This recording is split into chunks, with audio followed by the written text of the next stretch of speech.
তো আজকে দেখো ক্লাস 6-এর ইংলিশের ডাফ অ্যান্ড ডাটে যে বইটা রয়েছে তুলসী প্রকাশনীর এর 234 পেজের যে এক্সারসাইজগুলো রয়েছে সেগুলো নিয়ে আজকে আলোচনা হবে।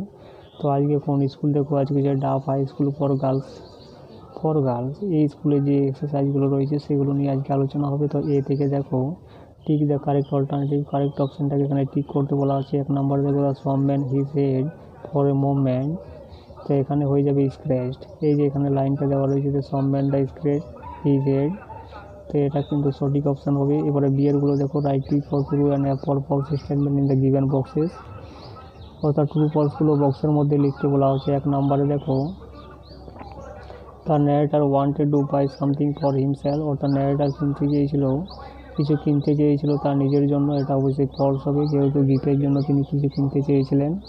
এরপরে দ্বিতীয় নম্বরে দেখো দ্য সব man offer the glass ball in an extraordinary manner, এটা অবশ্যই ট্রু হবে।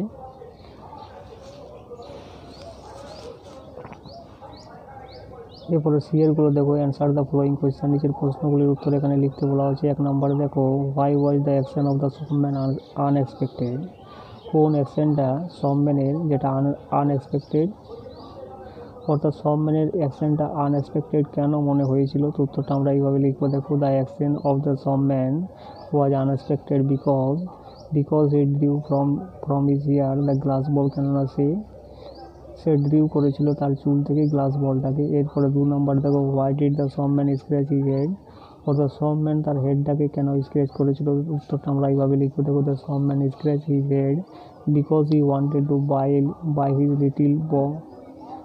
His little boy a few sample tricks, কারণ সে তার ছোট ছেলেটির জন্য কিছু সিম্পল ট্রিক্স কিনতে চেয়েছিল, তার জন্য সব-ম্যান কী করেছিল, তার মাথাটাকে স্ক্র্যাচ করেছিল।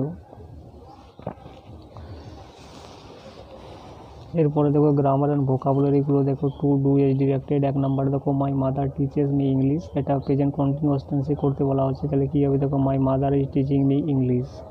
এরপরে দ্বিতীয় নম্বরে দেখো এখানে অ্যাপ্রোপ্রিয়েট আর্টিকেল বসাতে বলা হচ্ছে, তাহলে ইউনিভার্সিটির জায়গায় এ বসে দেওয়া আর যে ইউনিভার্সিটি ইন আওয়ার ভিলেজ।